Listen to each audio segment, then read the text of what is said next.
Everywhere is on fire right now. You all know that a protest is about to begin, but what the government has decided to do will shock you. Let us watch this and we will be talking more. Do not forget to like and share. Do not forget to tap on the subscribe button. Turn on the notification bell. As we can see, we usually understand how the government operates, how they do their things. We understand that now they are doing all they can, both physically and spiritually, to stop protesters from coming out that day. The Oba of Benin has come out to say his own. It seems that these guys go and consult different institutions. The pastors have come out to say, don't protest. Imams have come out to say, don't protest. Oba of Benin has come out to say, don't protest. Ministers are coming out to say, don't protest. Even the governors, they had meeting. So all these people, they have ganged up against the Nigerian people. They are ganging up to make sure Nigerians don't express their dissatisfaction with this government. The one that shocked me the most is Oro. Oro. Let's leave Oro now. I hope the Nigerian government will not shut down the internet, because I'm hearing rumors that they might shut down the internet because these guys are afraid and they are skeptical about what will happen, because they know that hunger is in the land. They know. So they are doing all they can. This issue about shutting down the internet, I hope it is not true. I hope it is a rumor, shutting down the internet. What the government doesn't know is that when you shut down the internet, that is when the protest becomes so bad. That is when the protest becomes worse. When you shut down the internet, we have the right to express ourselves. We can express ourselves. That's why we cannot express ourselves on social media. We are not violent. But when we don't see any means to express our anger, to vent our anger, like what we are doing now, it is going to be worse. So that internet of a thing, they should not even think of that one. Talking about the Oro, you can see people are bringing down our traditional institutions. That's why you see an Oba is escaping from kidnappers. He flew the fence. The kidnappers want to kidnap Oba. Oba left his wife and children, and he took the fence. He took off. That is an Oba, a traditional head. This is one of the reasons why people disregard our traditional institutions. Look at what is happening in Kwara State. Ishishe Festival. They banned Ishishe Festival because of all these shenanigans. You are bringing Oro to stop you from protesting. What is your intention? Worth living anymore. The government is afraid. They are trying to stop the protest. They must be afraid because they do the wrong thing. See, they're supposed to wake up. They say we are not Mungu anymore. Now our eye don't open. We want to tell them, say, now is our time to let them know that we are not with them, because their policy is deadly policy. I think there's an Oro that will be. What is the meaning of Oro? Oro like traditional. Traditional. When you concern traditional concept, Nigeria angry. Nigeria they hungry. Say Oro. Oro won't give us food. Oro won't give us yam for 5 naira, maybe for 100 naira. A tuber of yam 5,000. What is the meaning of Oro? Okay, now they want to tell us, say Oro will come, everybody go wrong. Oro go jackpot. See, when there's a situation like this, Oro was made for his own kingdom. Any injustice to the kingdom of Oro will come and stand for it. No generality of Nigeria. Nigeria generality is hungry and they are angry. So Oro or no Oro, we must go forward to our plan. If there's an Oro, nobody will come out. See, Oro no for whole Nigeria. Oro no be for Yoruba, no for Yoruba, no be for Igbo, no be for Hausa. Nigeria is a large ethnic group. We are hungry. 250 million Nigeria. Oro won't hold us. Okay, Oro don't know say we're hungry. Oro don't know say government bad. Okay, now Oro is not part of the government. So we will deal with all of them accordingly. Accordingly, Oro, Dagabao, Emiloko, all of them, they are enemy of Nigeria. Welcome back. Now, it is obvious that the president does not want any protest. The president does not want any uproar. The president does not want any expression of hunger, any expression of pain. He doesn't want you to come out to protest. He doesn't want it to be recorded that during the time of Bola Ahmed Tinubu, Nigerians protested this, protested that. Recall that protest nearly rocked the foundations of Nigeria during the regime of Buhari. It started with NSARS, and Nigeria came to a standstill. CNN got involved, and other foreign media houses got involved. Why? Because of the alleged use of the military to ward off or to put an end to the lives of those that they claim were being manipulated by IPOB and Igbos to shut down Lagos. And since Lagos is a center of excellence, as it is called, meaning Lagos is a business hub. If Lagos is shut down, facilities destroyed, then Lagos will have a bigger problem on their hands to deal with.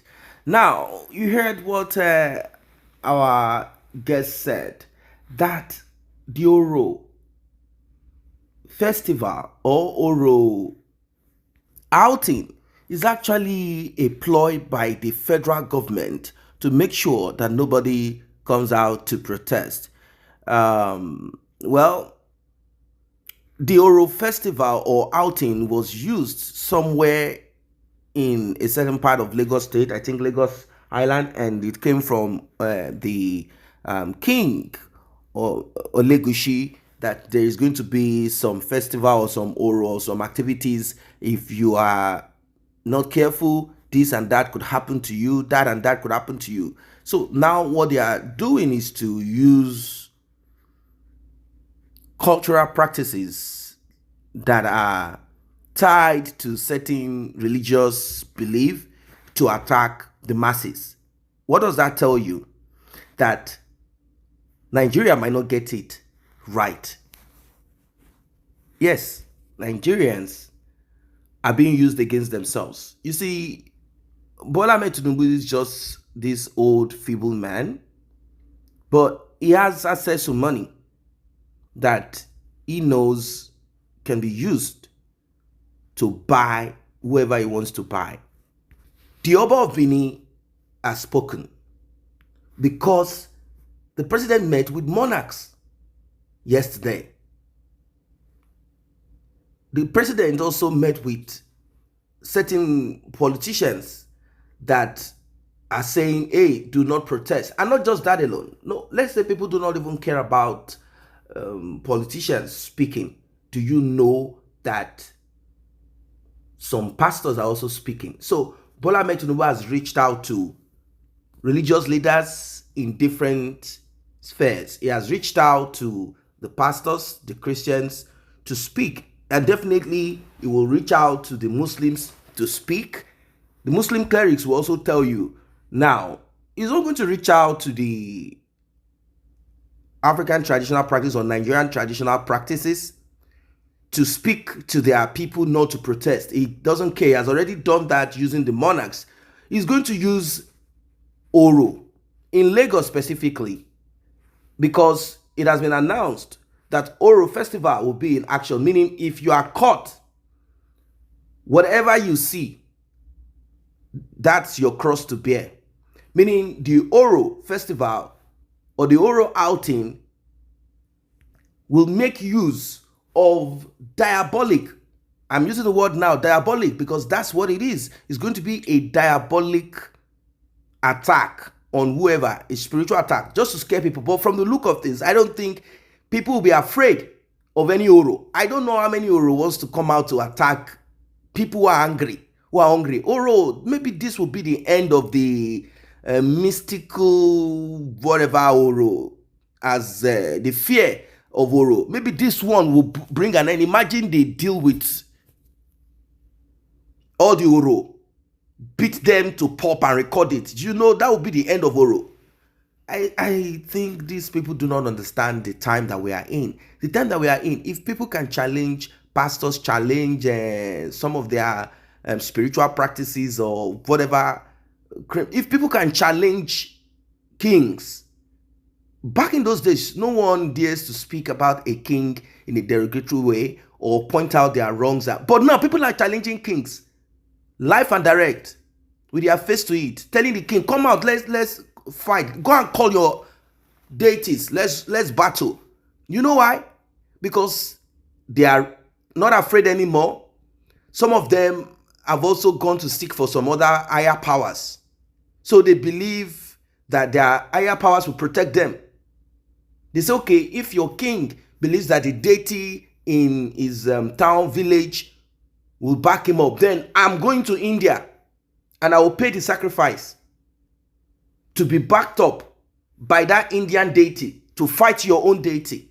And don't think the spirits or whatever, don't think that these spirits will now, the one in India will say, no, out of respect, I cannot protect you or fight or help you to fight the deity that a king in Nigeria bows to. No, these deities or spirits care less about it. It's what you offer to them. That's how it works. And some people don't even have any deity. They just are frustrated, they are tired, and they're ready to war. They're ready to fight. Now, part of the reason why the government does not want protest is the intel that they claim that they got. They said Peter Obi or obedience or whoever, those in the southeast are behind it. They want to hijack the government of Tinubu. They want to shut it down since they could not get their way. And with the hunger in the land and all of that, they put all the blame on Tinubu. They want to turn things upside down. And he does not want any of that. He has reached out to all of those people that I've said, those groups, the monarchs, reached out to religious leaders, and is going to make sure that Lagos does not experience any form of protest by announcing that Oro Festival will kickstart. Oro Festival, for those who are not Yorubas or those who do not understand what this is, Oro Festival is an event celebrated by various towns and settlements of Yoruba origin. It's a traditional festival, and that festival is patriarchal. It has only male. Men are the only ones. Men are the only ones that partake in this Oro festival. Oro must not be seen by women or non-participating people. That's it. So, well, let us see if Oro will be dealt with this time around. That's the truth. Let us see if Oro will be dealt with. You know, people are beginning to ask questions. How come Oro has not helped to ward off kidnappers in the farms in Yoruba land? How come the ones in the southeast has not helped to ward off kidnappers? Rather, the spirits are there, eyes closed, even helping kidnappers to kidnap people, because to them, it is the highest bidder. What can you offer me? What exactly is going on here? I don't know what your thoughts are as regards this one. Let us see what's going to happen in the next couple of days.